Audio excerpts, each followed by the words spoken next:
1 Rajab jamaah. Tanggal 1 Rajab berarti kita sudah masuk ke bulan haram, yang setiap muslim seharusnya mempersiapkan diri mau ngapain dia di bulan Rajab ini.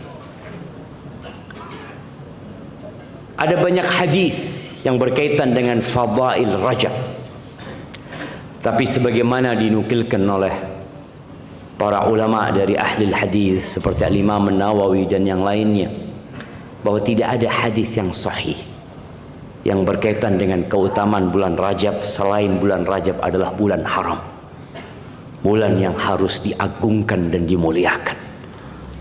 Para ulama terdahulu menyampaikan bahwasanya syahrul Rajab itu syahruz zara. Bulan Rajab adalah bulan untuk bercocok tanam. Nanam apa? Nanam apa jemaah? Orang kalau mau bercocok tanam itu apa yang dia lakukan dengan lahan? Dia akan bersihkan lahan itu. Orang yang mau tanam sawit, di sini ada sawit jemaah. Orang kalau mau nanam sawit apa yang dilakukan? Tebang pohon, bersih-bersih. Dia akan mempersiapkan lahannya yang memang harus ditebang, yang memang harus dicabut. Yang jelas bagaimana tanah itu siap untuk ditanam benih sawit ini. Orang yang mau tanam padi, maka mau tidak mau dia akan mempersiapkan lahan itu untuk padi. Kalau ternyata lahannya tidak layak untuk ditanami padi, maka mereka akan kerja keras mempersiapkan lahan itu. Ingat, di era Presiden kedua RI, transmigrasi, ketika orang-orang dikirim ke sana, mereka disuruh menanam. Apa yang mereka lakukan? Ya mempersiapkan lahan itu. Dipotong pohonnya ya. Kemudian mereka mulai menanam, yang mungkin menanam palawija, yang menanam padi mereka tanam. Intinya, kalau tanah itu tidak dipersiapkan, lalu mereka serta-merta menanam, yang ada kekecewaan dan penyesalan pada saat orang-orang panen. Dia panen tapi hasilnya tidak maksimal. Dan bulan Ramadan adalah bulan panen. Berapa banyak dari umat Islam yang tidak mempersiapkan apa-apa di bulan Rajab. Tidak pula dia sibuk untuk menyirami di bulan Sya'ban. Maka pada waktu bulan Ramadan sulit sekali dia untuk panen di sana. Maka apa yang harus dilakukan di bulan Rajab? Bersih-bersih, bertobat kepada Allah Azza wa Jalla. Dibersihkan hatinya dari segala dosa dan nista. Cabut keinginan-keinginan, niat-niat untuk berbuat kemaksiatan. Udah cukup lah. Sholatnya ditambah. Kalau antum di bulan Jumadil Akhirah sholatnya hanya 17 rakaat, kira-kira bisa nggak di bulan Rajab sholatnya 40 rakaat? Subuh berapa rakaat? Tetap subuh 2 rakaat. Jangan ditambah-tambah sholat wajibnya jamaah. 40 rakaat berarti 17 tambah rawatib. Berapa rawatib? 12. Jadinya 29. Tambah sholat malam 11. Berapa? 40 kan? Bisa 40 jemaah. Anak kadang-kadang kalau baca tentang salafus soleh jemaah, bingung kita. Sebagian mereka ada yang sehari sholatnya 300 rakaat. Ada yang lebih dari itu. Anak mikir, kok bisa mereka? Kenapa kita yang sekarang memiliki berbagai macam fasilitas kemudahan nggak bisa? Kita sholat pakai AC. Untuk bangun malam ada alarm HP. Yang alarm ini bisa berulang kali, 10 kali bunyi, tetap bangunnya adzan subuh. Adik bunyi, tapi kita nggak bangun-bangun juga aja.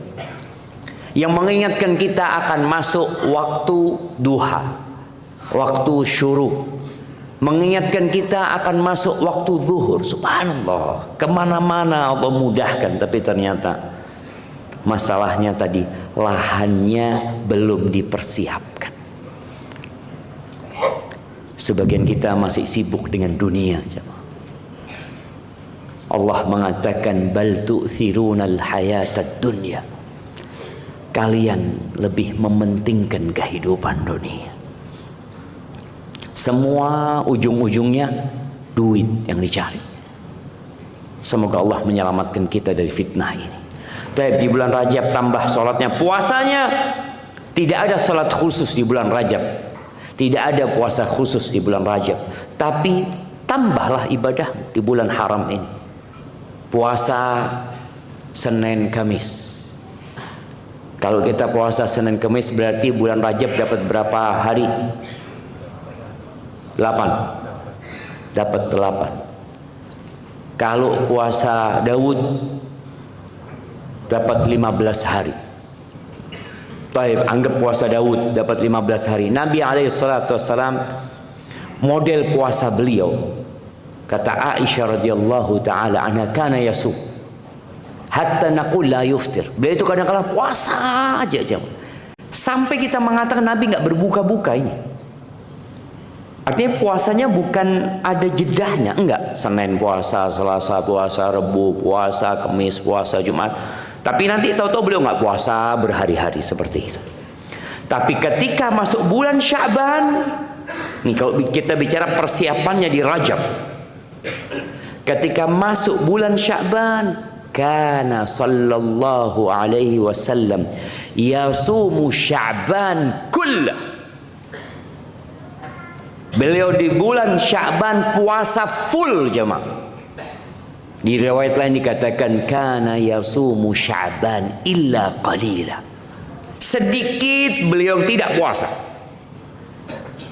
Ketika masuk bulan Ramadan, itu waktu panen tuh. Maka dikatakan bulan Sya'ban itu syahrus saqi. Bulan untuk menyirami, bulan untuk memupuk, itu di bulan Sya'ban. Kenapa banyak di antara kita di awal Ramadan hebohnya sama apa? Takjil. Antum lihat orang-orang, karena baru pertama puasa dia, nggak ada cerita dia puasa di bulan Sya'ban. Oh ya kan memang nggak wajib Ustadz. Iya nggak wajib. Kita kalau sudah ketemu orang-orang yang masalah hukum ini takut kita jemaah. Kan nggak wajib Ustadz. Loh, antum yang mubah antum kerjakan. Berapa banyak dalam kehidupan ini yang mubah, bahkan makruh, bahkan haram dikerjakan. Ketika dikasih amalan sunnah, apa kata dia? Nggak wajib lah, jangan berlebihan dalam beragama. Allahu Akbar, ini puasa sunnah. Puasa sunnah. Ketika seorang muslim itu benar-benar di bulan Rajab mempersiapkan, di bulan Sya'ban dia menyirami masuk bulan Ramadan, dia nggak peduli dengan apa yang akan dia makan ketika berbuka dan dengan apa dia sahur, nggak akan peduli dia, karena dia udah puasa gitu loh. Dia akan berbuka kurma dia makan. Tapi subhanallah kita lihat orang-orang yang tidak pernah puasa di bulan Rajab wala Sya'ban, awal Ramadan habis asar ngapain? Ngabuburit. Bayangkan ini puasa pertama dia, keliling dia. Nanti ada orang pinggir jalan takjilan, dia turun. Ya lihat ya, beli ini, semuanya dia beli jamaah. Habis asar dia taruh di meja makan. Dia nunggu apa? Nunggu azan. Kalau bisa dia request sama imam masjid dicepetin azannya, dia akan request tolong azannya lebih cepat ya di bulan Ramadan ini karena orang pada puasa. Itu yang terjadi. Tanda-tanda orang yang tidak mempersiapkan diri di awal Ramadan, dia akan berpikir perutnya. Padahal dia masuk di awal hari yang paling mulia. awal Ramadan. Ketika pintu-pintu surga ditutup, pintu-pintu neraka, ketika pintu-pintu surga dibuka, pintu-pintu neraka ditutup, setan-setan dibelenggu. Dan ada yang menyeru, ya baghil khair aqbil. Wahai orang yang ingin kebaikan, ini loh waktunya. Wa ya baghil syarr aqsid. Yang mau berbuat jahat, berhentilah, tahan diri. Maka jamaah, hari ini tanggal berapa? Tanggal 1 Rajab. Maka sampaikan kepada saudara-saudara kita, antum bikin status, sampaikan, ingat hari ini 1 Rajab. Apa yang harus dilakukan? Mempersiapkan bercocok tanam. Allahumma salli wa sallim ala abdika wa rasulika Sayyidina wa maulana Muhammadin wa ala alihi wa ashabihi ajma'in, amma ba'd. Semoga salawat dan salam, berkah dan nikmat senantiasa Allah curahkan untuk hamba kekasihnya, untuk baginda Nabi kita Muhammad alaihi salatu wassalam, untuk keluarga beliau, untuk istri-istri beliau, untuk putra-putri beliau, dan untuk seluruh sahabat Nabi.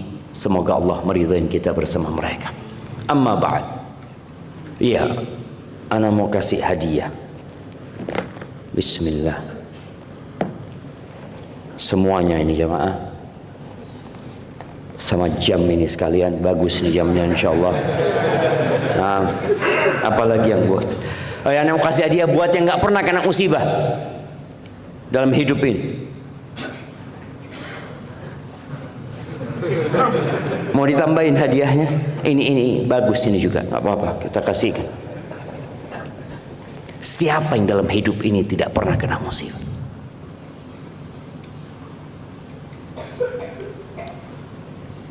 Siapa ya?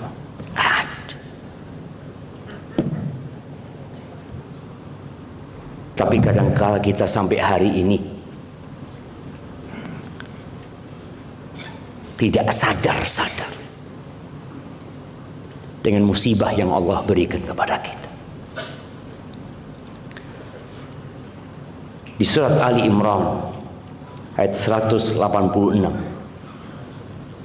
Allah Azza wa Jalla mengatakan, latublawunna fi amwalikum wa anfusikum. Kalian benar-benar akan dikasih bala. Di mana? Di harta kalian. Bicara musibah harta, ya kadangkala motor kita rusak, uang kita hilang, rumah kita bocor. Rumah bocor itu musibah yang berkaitan dengan harta. Piring pecah, sendok hilang, apalagi emak-emak ya. Seringkali di meja makan itu sendok habis kemana, dia juga nggak tahu kemana. Jadi ketika bersih-bersih, cuci piring, masuk ke sampah itu sendoknya. Boleh jadi. Wa anfusikum, dan diri kalian. Ibu-ibu sedang masak, tahu-tahu ada percikan minyak goreng atau api. Kadangkala kita sendiri, kaki keseleo, pusing, flu, demam, berbagai macam musibah. Apa sih sebenarnya hikmah dari musibah itu? Kita nggak usah bicara yang besar-besar dulu. Sebelum kita bicara tentang musibah yang menimpa berbagai macam daerah di negeri ini, yang selalu disebutkan akhir tahun itu akhir yang banyak musibahnya. Enggak, kita belum akhir tahun. Kita masih di bulan Rajab, ingat. Belum di akhir tahun kita. Ada apa sebenarnya? Tatkala kita tahu dengan hikmah dari musibah itu, kita akan tetap bersyukur, mengatakan alhamdulillahi ala kulli hal. Nabi kita Muhammad alaihi salatu wassalam, kalau beliau mendapatkan nikmat, maka beliau akan mengatakan apa? Siapa yang mau jawab?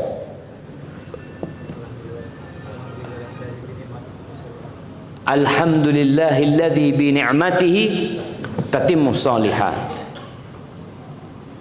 Antum punya utang? Ya, ini buku bagus nih. Ada orang utang nih. Nah, kasih dengan beliau. Utang itu masuk musibah nggak jemaah? Musibah lah utang itu jemaah. Tadi disebutkan oleh beliau, ketika seorang mendapatkan Nabi Muhammad alaihi salatu wasallam mendapatkan nikmat, beliau mengatakan alhamdulillahilladzi bi ni'matihi tatimmu shalihat. Segala puji bagi Allah yang dengan nikmatnya kebaikan-kebaikan menjadi sempurna. Tidak ada ucapan, oh ini karena perjuanganku, karena usahaku, karena kerja kerasku, karena upayaku. Nggak ada. Beliau langsung ingat sama Allah Azza wa Jal. Sulaiman alaihi salam, ketika beliau mendapatkan nikmat ya, bagaimana singgasana Ratu Balqis, bagaimana beliau bisa mendengar suara semut berbicara, bagaimana jin-jin pun tunduk kepada beliau. Beliau tidak pernah mengatakan aku. Beliau mengatakan hadza min fadli rabbi. Ini dari karunia Rabbi, Tuhanku. Beda sama Qarun. Ketika diperintahkan kepadanya untuk beramal kebajikan, berbuat baik kepada umat manusia, wala tabghil fasada fil ard, jangan sampai engkau membuat kerusakan di muka bumi ini. Diingatkan bahwa itu nikmat dari Allah Azza wa Jalla. Wa ahsin kama ahsanallahu ilaik wala tabghil fasada fil ard. Apa kata Qarun? Innama utituhu ala ilmin indi. Aku nih mendapatkan kekayaan ini, diberikan kepada aku. Semua yang kalian lihat ini atas dasar ilmu yang diberikan kepada aku. Kemana Allah? Dia tidak sebutkan. Semua keberhasilan, semua kesuksesan, semua kesembuhan itu dari Allah Azza wa Jalla. Tatkala Nabi mendapatkan musibah, maka beliau akan mengatakan alhamdulillahi ala kulli hal. Tetap segala puji bagi Allah dalam semua kondisi. Kembali kepada surat Ali Imran ayat 186.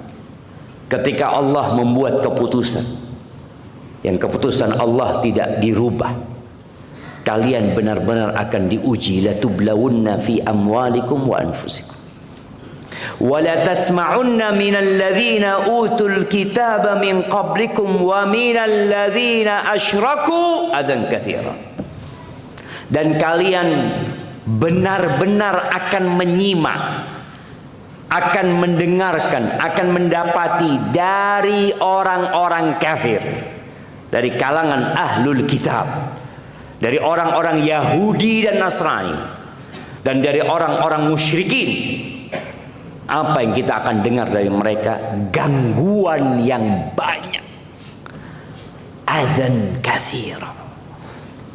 Terus umat Islam akan disakiti. Dan itu terjadi sampai hari ini.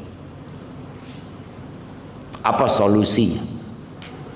Allah mengatakan wa in tasbiru wa tattaqu fa inna dzalika min azmil umur. Kalau kalian bersabar dan kalian bertakwa kepada Allah Azza wa Jalla, itu termasuk urusan yang diwajibkan atas kalian. Enggak ada jalan lain ketika menghadapi musibah tersebut. Dan ternyata kalau kita menilik sejarah, membaca perjalanan hidup manusia, pilihan-pilihan Allah Azza wa Jalla, ternyata mereka adalah orang-orang yang paling besar cobaannya, balanya. Rasul sallallahu alaihi wasallam pernah ditanya di hadis Sa'ad bin Abi Waqqas, ayyun nasi asyaddu bala'an, manusia seperti apa yang paling dahsyat balanya? Apakah para pelaku dosa?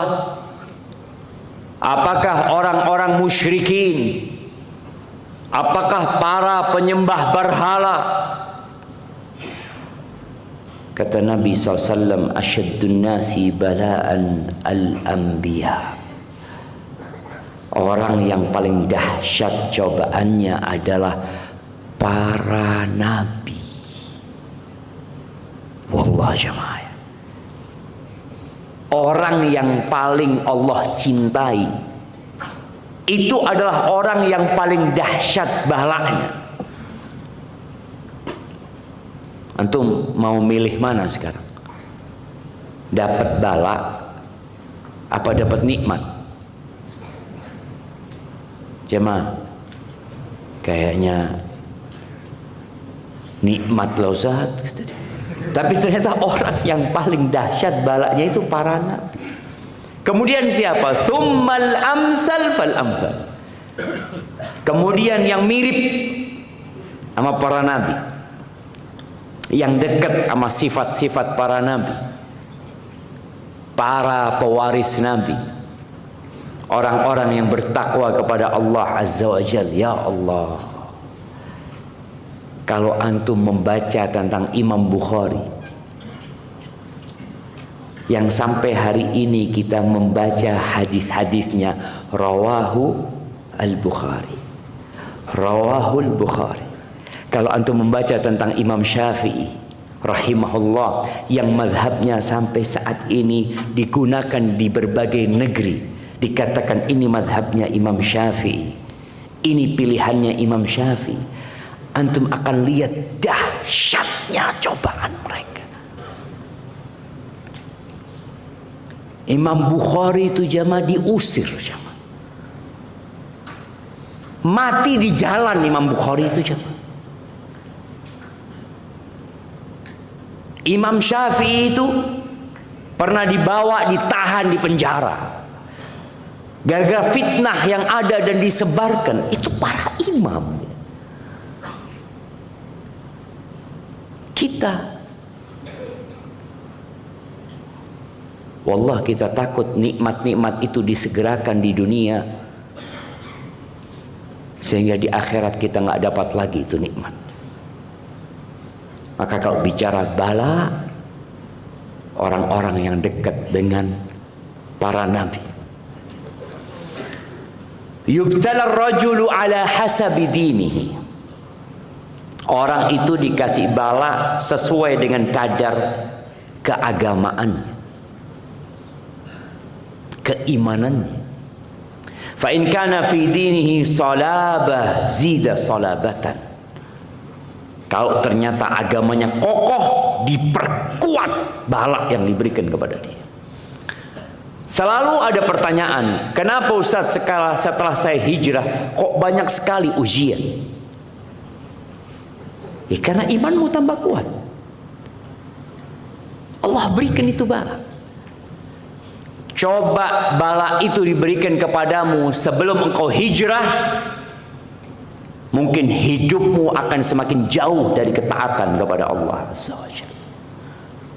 Maka tatkala engkau sudah hijrah, Allah kasih bala, masalah di keluarga, masalah di ekonomi, dikucilkan oleh masyarakat, berbagai macam kondisi yang tidak menyenangkan harus dihadapi. Itu bagian dari kuatnya imanmu. Maka berbaik sangka sama Allah Azza wa Jalla. Wa in kana fi dinihi riqqah khuffifa anhu. Ya Allah, ma ahlamak ya rabbal alamin. Kalau agamanya tipis ya ya, maka Allah tipiskan balanya, Allah ringankan balanya. Tapi ingat, pahala itu sesuai dengan kelelahan, keletihan yang dihadapi. Nggak sama ya, orang yang sakit kepala sama orang yang kena kanker stadium 4. Nggak sama. Pahalanya nggak sama, kedudukannya kelak nggak sama, sesuai dengan bagaimana dia menghadapi bala tersebut itu juga. Orang yang harus diamputasi jempol kaki maka tidak sama dengan orang yang harus diamputasi kakinya sampai ke pangkal pahanya. Nggak sama. Hidup ini ujian. Lalu dikatakan wala yazalul bala'u bil 'abdi hatta yamshiya 'alal ardi ma lahu khati'ah. Sampai ada orang yang berjalan di muka bumi ini tanpa punya dosa karena dikasih bala terus sama Allah. Hari-harinya penuh dengan bala. Balanya itu nempel sama dia. Kita lihat ada orang-orang yang dikasih penyakit, dibawa mati penyakitnya. Masalah di ekonomi sampai mati. Dia selalu mikir, ya Allah gimana bayar kontrakan. Sampai kapan dia bertanya gimana bayar kontrakan? Sampai mati dia di rumah kontrakan. Nggak punya apa-apa dia. Tapi subhanallah, dosanya habis dengan bala dan musibah yang terus menimpa dia. Ahibati fillah, di surat Al-Hadid Allah Azza wa Jal berfirman di ayat 22-23, ma asaba min musibatin fil ardi wala fi anfusikum. Tidak ada satupun musibah yang terjadi di bumi ini. Jadi kalau kita lihat musibah, ada musibah umum yang menimpa banyak orang. Bukan hanya manusia yang kadangkala terkena musibah tersebut. Kucing-kucing piaraan, sapi-sapi, domba-domba, itu pun terkena musibah. Kita melihat bagaimana kondisi saudara-saudara kita di Sumatera. Sapi-sapinya terseret oleh air. Pemilik sapinya terpendam dengan longsor. Rumahnya tidak lagi ada wujudnya. Jembatan yang menyambung antar kota pun terputus. Listrik yang menjadi penerangan untuk masyarakat padam. Makanan-makanan yang biasa mereka nikmatin sehari-hari tak kunjung datang. Subhanallah jamaah. Mereka merasakan air bersih yang semua membutuhkan itu pun tidak ada. Ma asaba min musibatin fil ardi wala fi anfusikum. Tidak pula musibah yang menimpa diri secara pribadi. Illa fi kitabin min qabli an nabra'ah. Itu sudah ada dalam kitab. Sudah tercatat dalam Lauhul Mahfuz. Sebelum kami menciptakan bencana itu sudah dicatat. Tanggal sekian akan terjadi banjir. Tanggal sekian akan terjadi longsor. Tanggal 1 Rajab. Tanggal 1 Rajab 1447. Ban mobil antum akan kempes ketika antum pulang dari kajian. Boleh jadi antum keluar dari masjid, ya Allah bannya kempes. Itu musibah dan itu sudah dicatat. Ada yang keluar dari masjid sandalnya hilang, lalu dia menyalahkan siapa? Ini jamaah kayaknya ada yang munafik. Kenapa sandalnya antum yang hilang? Kok bukan sandal tetangga antum? Sebagian orang kadang-kadang seperti itu. Ketika musibah itu menimpa dirinya, dia akan bertanya, kenapa kok bukan fulan? Dia parkir motor, kok motorku yang hilang? Kok bukan ini lebih bagus dari motorku? Kok bukan motornya dia yang hilang? Ingat, semua sudah dicatat. Lalu Allah katakan, inna dzalika 'alallahi yasir. Ya Allah, sesungguhnya hal yang seperti itu sangat mudah bagi Allah. Kalau Allah mau menghancurkan Tangerang Selatan ini, dalam hitungan detik hancur. Kalau Allah ingin menjadikan Indonesia ini hilang dari peta, dalam satu masa akan hilang dari peta Allah. Allah menjelaskan ini. Tujuannya apa? Likaila ta'saw ala ma fatakum. Agar kalian tidak terlalu bersedih, kecewa, bahkan putus asa atas apa yang menimpa kalian. Jangan. Karena kita melihat ada manusia-manusia yang tatkala musibah datang menimpa dia langsung putus asa dalam hidup ini. Tidak sedikit yang bunuh diri. Tidak sedikit yang kemudian pergi meninggalkan agamanya. Ingat, itu sudah ditetapkan sama Allah. Wala tafrahu bima atakum. Allah memberikan penjelasan ini supaya kalian tidak berbangga diri, bergembira, berlebih pada saat mendapatkan nikmat dari Allah. Jadi ketika antum mendapatkan nikmat, ini udah ditulis gitu loh. Nggak ada lagi bayangan, oh karena usahaku, karena perjuanganku. Enggak, Allah yang ngasih. Sudah. Wallahu la yuhibbu kulla mukhtalin fakhur. Dan Allah itu tidak suka, tidak mencintai orang-orang yang berbangga diri dan congkak. Ahibati billah,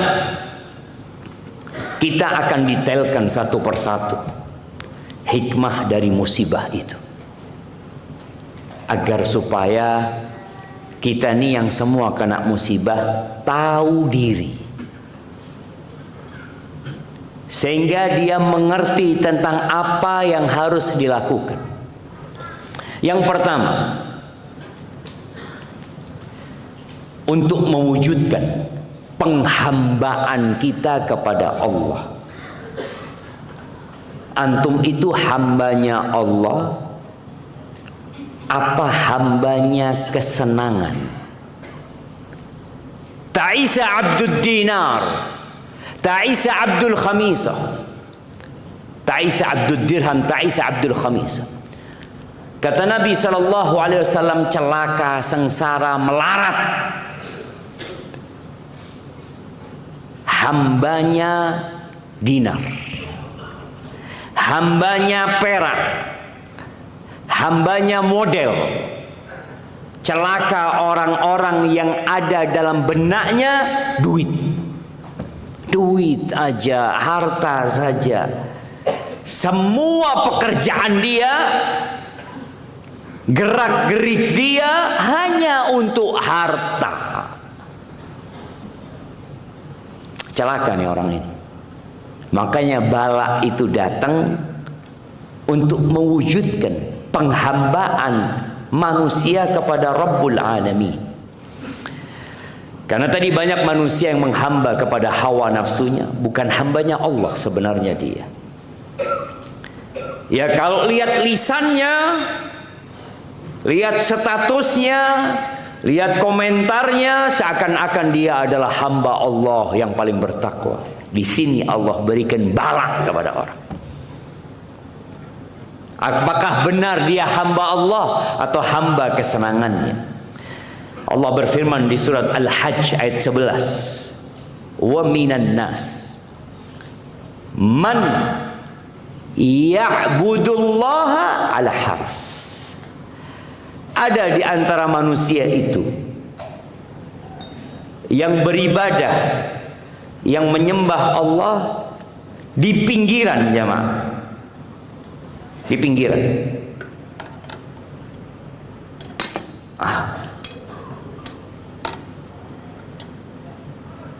Di pinggiran sih. Di pinggiran jurang. Lalu Allah katakan, fa in asabahu khairun itma'anna bih. Ini orang, kelompok manusia ini, kalau mendapatkan kebaikan, dapat harta, panennya sukses, usahanya lancar, oh Islam ini agama yang benar, hijrahku benar, pilihanku tepat. Apa buktinya? semakin sukses. Panenku berlipat-lipat.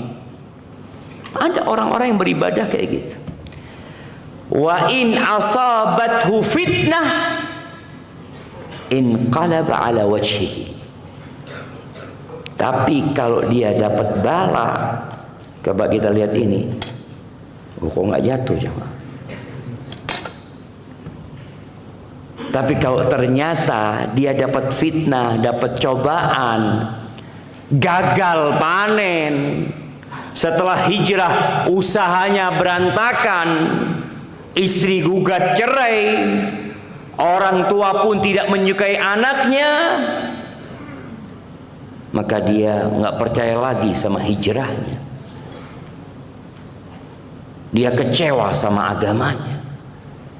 Inqalaba ala wajhi, boleh jadi sampai murtad dia. Khasirat dunya wal akhirah, maka dia rugi dunia dan akhiratnya. Ini orang terlalu menghargai dunia. Berapa sih nilai dunia ini jemaah? Kita bisa melihat nilai dunia itu tatkala banjir menyapu jembatan. Kita lihat bagaimana rumah-rumah, bagaimana kota jadi kota hantu jemaah. Tidak ada nilainya dunia ini.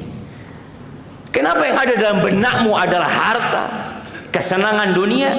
Ini orang-orang yang menyembah Allah hanya untuk kesenangan dunia. Khasirat dunya wal akhirah. Dzalika huwal khusranul mubin.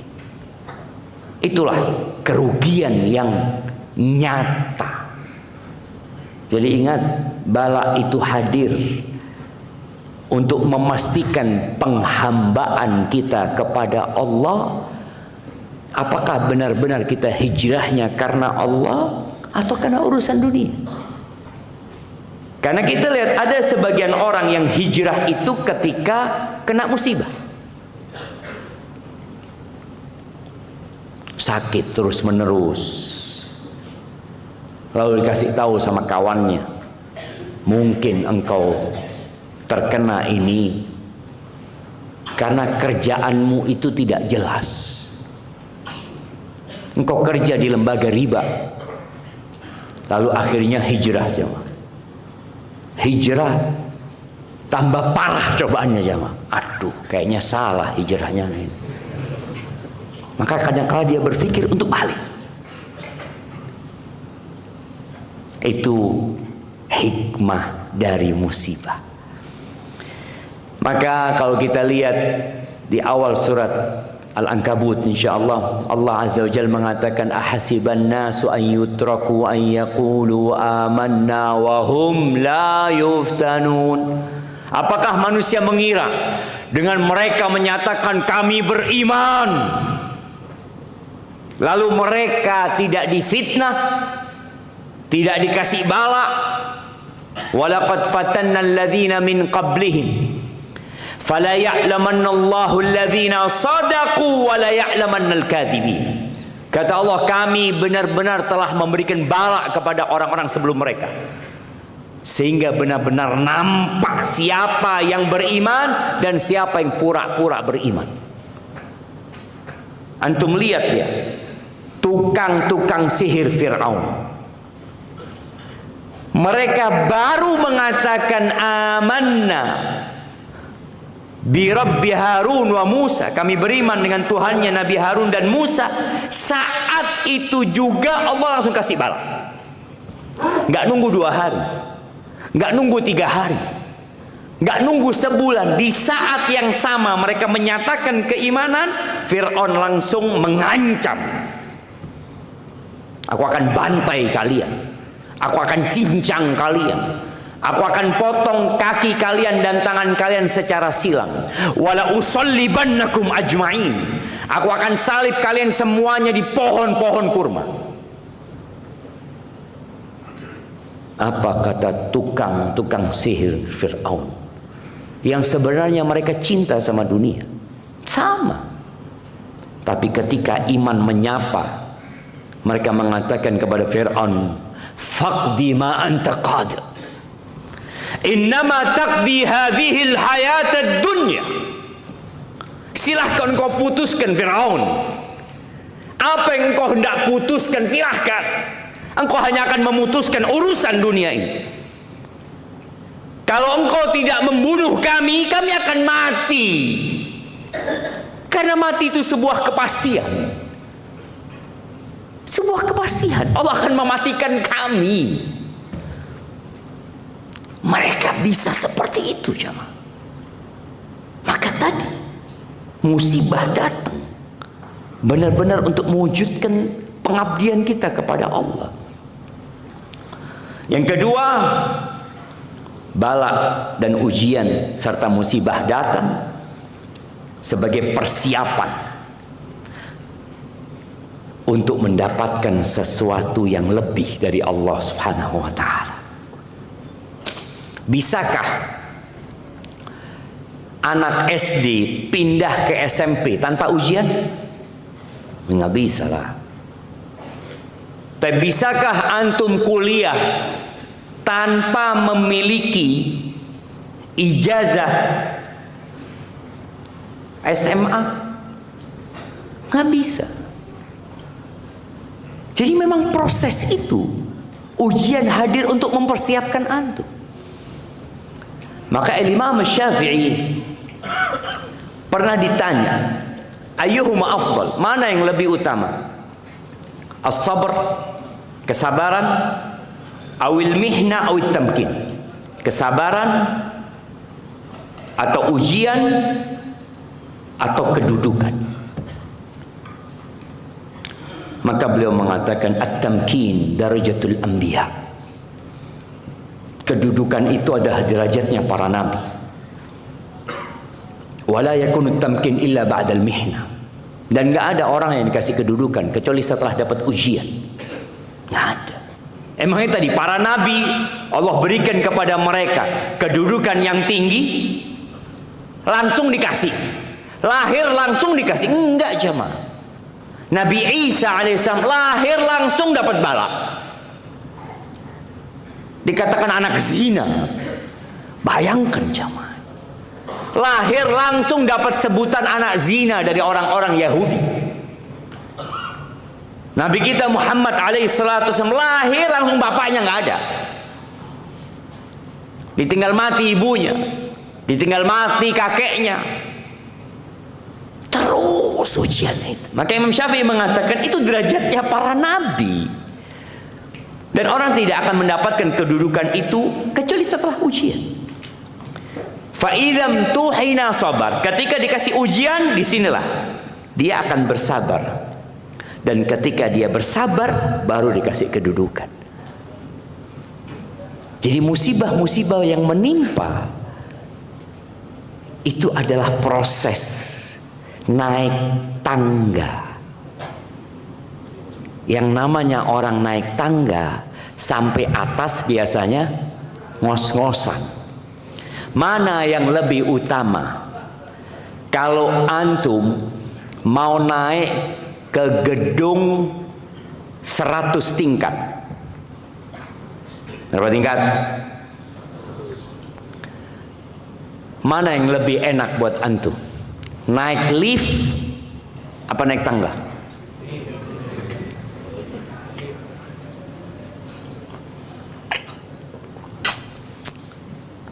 Antum maunya naik lift kan?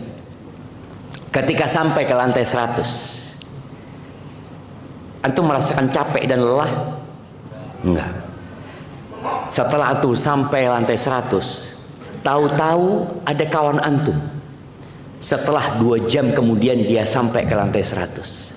Apakah sama antum sama dia? Sama-sama di lantai 100. Ada mungkin 1000 orang di sana yang naik lift. Ada 5 orang yang naik tangga. Apa kata mereka kepada yang naik tangga? Masya Allah, kuat antum ya.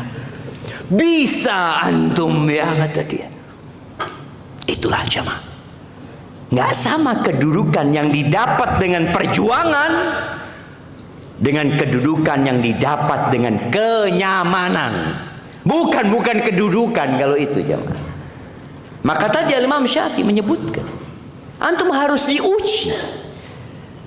Bagaimana Nabi Musa sejak lahir diuji, dibuang Nabi Musa itu jamaah, dikintirkan sungai.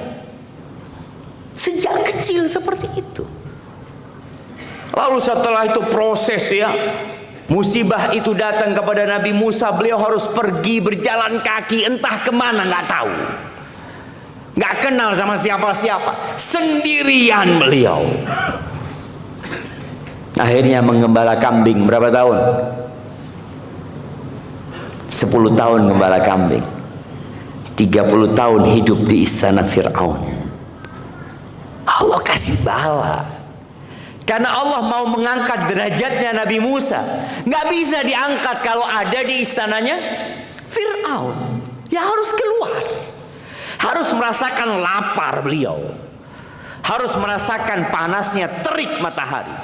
Karena beliau harus mengemban risalah yang berat bagi beliau.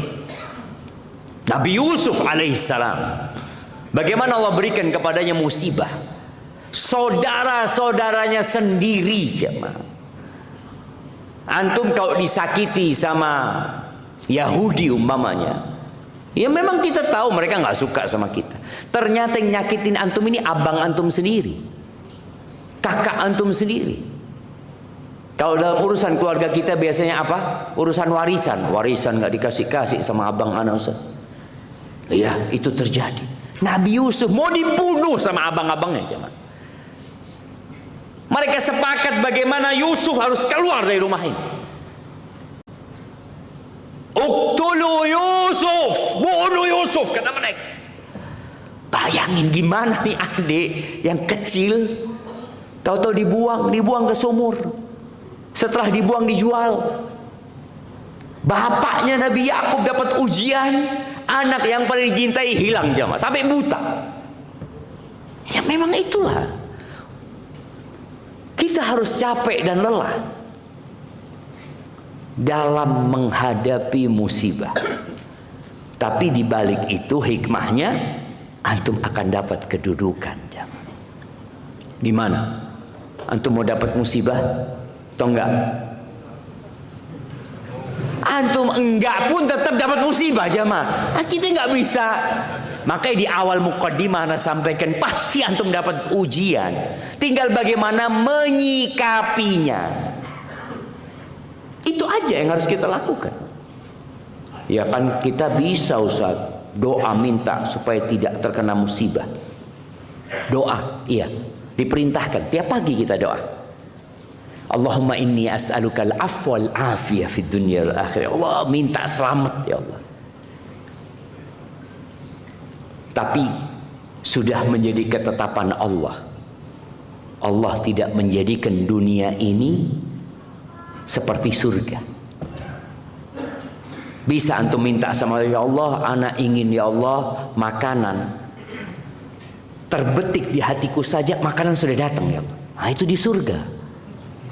Nah, di sini antum harus berusaha. Allah kan janji Ustaz akan mengabulkan doa kita. Iya, tapi ada adab bagaimana berdoa. Kemudian jawaban dari doa itu sebutkan. Apa jawaban dari doa kita? Nah, kan Allah berjanji ud'uni astajib lakum. Berdoalah kepada aku jawab. Aku ijabah kata Allah. Tapi bentuk jawaban dari Allah seperti apa? Nah, dikasih yang dipinta di dunia ini, kemudian dihindarkan dari bala, dihindarkan dari bala, dan digantikan sebagai pahala di akhirat. disimpan jadi pahala. Masya Allah, kasih hadiah. Waduh, fikih haid jamaah, kayaknya kurang pas jamaah. Ini aja yang besar nih buat antum. Masya Allah, barakallahu fikum. Iya. Jadi janji Allah tadi diijabah, dikasih di dunia. Yang kedua diganti di dunia. Yang ketiga disimpan di akhirat. Jadi dikasih, diganti, disimpan. Pasti antum minta, pasti dikabulkan sama Allah Subhanahu wa taala. Jadi ingat, Kita disuruh meminta agar dihindarkan dari musibah, tapi musibah akan datang kepada kita. Semoga Allah menguatkan kita tatkala musibah itu datang. Yang ketiga, dihapuskannya dosa. Ini kalau bicara hikmah dari musibah. Makanya orang, terus terang, anak punya tangan ini kalau antum lihat habis kecepit mobil jemaah. Subhanallah jemaah. Siapa yang ingin tangannya kecepit? Kan nggak ada jemaah. Ketika anak di Denpasar, anak ditanya sama anak-anak, "Bah, kenapa kok hitam kukunya?" "Oh, ini penghapusan dosa." Ada orang ketika ditanya, "Kenapa kok kecepit tangannya?" "Ini pengangkatan derajat." Oh, ini orang soleh ini jamaah. Punya dosa. Satu hal yang tidak pernah Anda bayangkan itu akan terjadi. Anda turun dari mobil, Anda mau tutup mobil itu. Anda lupa di belakang, pintu belakang itu ada yang mau turun juga. Ketika Anda mau tutup, dia kan nunduk kepalanya jemaah. Anda khawatir pintu mobil itu kena kepala dia.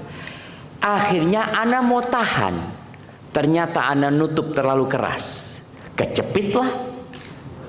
Anda ngomong subhanallah ya. Dosa jemaah. Maka musibah itu turun untuk menghapuskan dosa. Berarti antum kalau kena musibah bersyukur apa bersabar? Bersyukur dan bersabar. Antum bersabar karena merasakan sakit semalam sakitnya jemaah. Ana malam ya Allah cenut-cenut ya Kita harus bersabar, tapi kita juga bersyukur. Ini penghapusan dosa. Kata Nabi SAW tadi juga, yang hadisnya sudah kita bacakan, Allah akan kasih bala sampai orang ini berjalan di muka bumi nggak punya dosa. Berarti balanya itu menghapuskan dosa dia. Di hadis Anas bin Malik yang diriwayatkan Imam Tirmidzi, Nabi alaihi salatu wasallam bersabda, "Idza aradallahu bi 'abdihil khair." Apabila Allah menginginkan kebaikan buat hambanya, ajjala lahul uqubata fid dunya. Allah segerakan hukumannya di dunia. Ini hukuman dari dosa. Allah segerakan hukumannya di dunia. Wa idza aradallahu bi 'abdihi syarr. Kalau Allah ingin keburukan buat hambanya, amsaka anhu bi dzambi. Maka Allah tahan hukuman buat dia, nggak dikasih di dunia. Hatta yuwafiya bihi yaumal qiyamah. Allah kumpulkan semua dosa-dosa dia, nanti baru dihukum di akhirat. Maka di sini kadang-kala antum melihat orang yang tidak pernah sholat, kok hidupnya senang, ya Allah. Ana baru Ustaz ngelihat hari melewat, langsung kepala ana nabrak tiang Ustaz. Hukumannya langsung. Itu alhamdulillah. Antum sadar, ya Allah, alhamdulillah ya Allah, alhamdulillah. Kalau hukumannya ditunda, boleh jadi bertahun-tahun antum berbuat dosa itu nggak dikasih hukuman. Nanti pada hari akhir antum melihat, naudzubillah, ternyata dosa-dosa ana banyak. Maka tadi itu sebagai penghapusan dosa. Yang keempat nih, dapat pahala dan diangkat derajatnya. Biasanya tuh para nabi tadi dapat musibah sakit. Nabi Ayub kita lihat bagaimana dikasih musibah seperti itu. Itu untuk mengangkat derajat. Jadi kalau kita melihat orang kena musibah dan kita memandang orang ini orang soleh, apa yang seharusnya kita katakan? Sepertinya Allah hendak mengangkat derajat dia.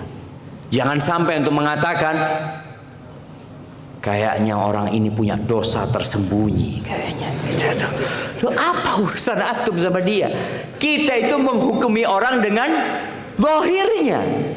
Kelihatan dia orang soleh, masya Allah dia rajin ke masjid, kemudian terkena musibah, tadi yang kita lihat, Imam Syafi'i, Imam Bukhari, musibahnya berat. Imam Syafi'i itu di akhir hayatnya beliau terkena wasir jemaah. Kasurnya itu dikasih lobang jemaah, karena darah itu keluar terus. Itu Imam Syafi'i. Maka kita ketika melihat orang soleh terkena musibah, kita harus memikirkan sepertinya Allah hendak mengangkat derajatnya dan memberikan pahala kepada dia. Kemudian bala dan musibah itu adalah pelajaran tentang tauhid. Kalau kita ngaji kitab tauhid, itu diajari teori. Tapi bala dan musibah datang praktek yang ada dalam kitab itu. Makanya sebagian orang ketika terkena musibah, Masya Allah, semua bab yang dia pelajari di kitab tauhid dia praktek. Al-khasyah, takut ya, tawakal, kemudian roja, dia berharap sama Allah gara-gara kena musibah.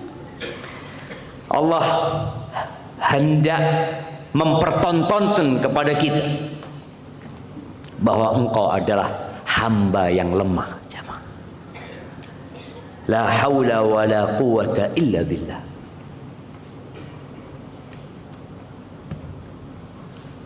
Ana dengar kemarin bahwasanya 30.000 personil dari TNI dikirim ke Sumatera. Ketika ada longsor susulan, kira-kira apa yang dilakukan oleh prajurit TNI? Tetap bertahan, hadapi, nggak ada. Apa yang mereka lakukan? Lari, lari coba. Itu yang dilakukan. Benar-benar ini pelajaran tentang tauhid. Engkau hamba yang lemah, nggak punya apa-apa. Ketika mulai banjir itu naik, Anda melihat beberapa video yang ada mereka teriak-teriak saja. Cepat, cepat, lari, cepat, minggir, cepat, cepat. Ini pelajaran tauhid. Allah sedang menunjukkan kekuatannya, kehebatannya yang sering kali kita lupa ketika hidup dalam nikmat. Maka tatkala itu kita bertawakal kepada Allah. Saudara-saudara kita yang kadang-kala tidak makan 3 hari di Aceh Tamiang sana, kira-kira kepada siapa mereka akan minta? Allah Azza wa Jalla. Yang boleh jadi selama ini mereka berpikir hidup mereka dari hasil tani, mereka hidup nyaman di sana. Maka Allah berikan bala supaya engkau tahu yang ngasih rizki itu bukan pertanian, yang memberikan rizki itu bukan peternakanmu, yang memberikan rizki itu bukan usaha dan pekerjaanmu. Yang memberikan rizki itu Allah Rabbul Alamin. Di sini ada pelajaran tentang tauhid, jamaah.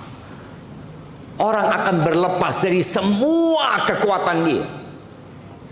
Dia tidak akan lagi sombong, ujub. Dia akan tahu kalau dirinya adalah orang yang miskin, yang seharusnya berlindung kepada Allah Azza wa Jalla. Ahibati billah, musibah datang untuk mengeluarkan racun-racun dari tubuh kita. Apa istilahnya kalau di kedokteran itu ada detox? Iya, detox itu mengeluarkan racun di tubuh kita. Ya, musibah datang untuk itu juga. Tapi detox untuk penyakit-penyakit hati. Di antara penyakit hati itu ya ujub. Ketika perang Hunain, jumlah umat Islam pada waktu itu, perang Hunain, berapa jumlah pasukan kaum muslimin? Nah, siapa yang mau jawab? 10.000 itu penaklukan kota Mekah. Perang Hunain ada tambahan. Nah, 10.000 plus 2.000. Barakallahu fikum. 10.000 itu jumlah pasukan kaum muslimin dari Medina. Setelah masuk kota Mekah tambah 2.000 mereka ikut perang. Itu jumlah terbesar pada saat itu. Kalah jamaah di awal peperangan. Allah sebutkan cerita ini di surat surat Taubah, ana lupa jemaah. Allah mengatakan wa yauma hunainin id a'jabatkum kathratukum falam tughni ankum syai'a. Dan ingat perang Hunain ketika kalian takjub dengan jumlah kalian,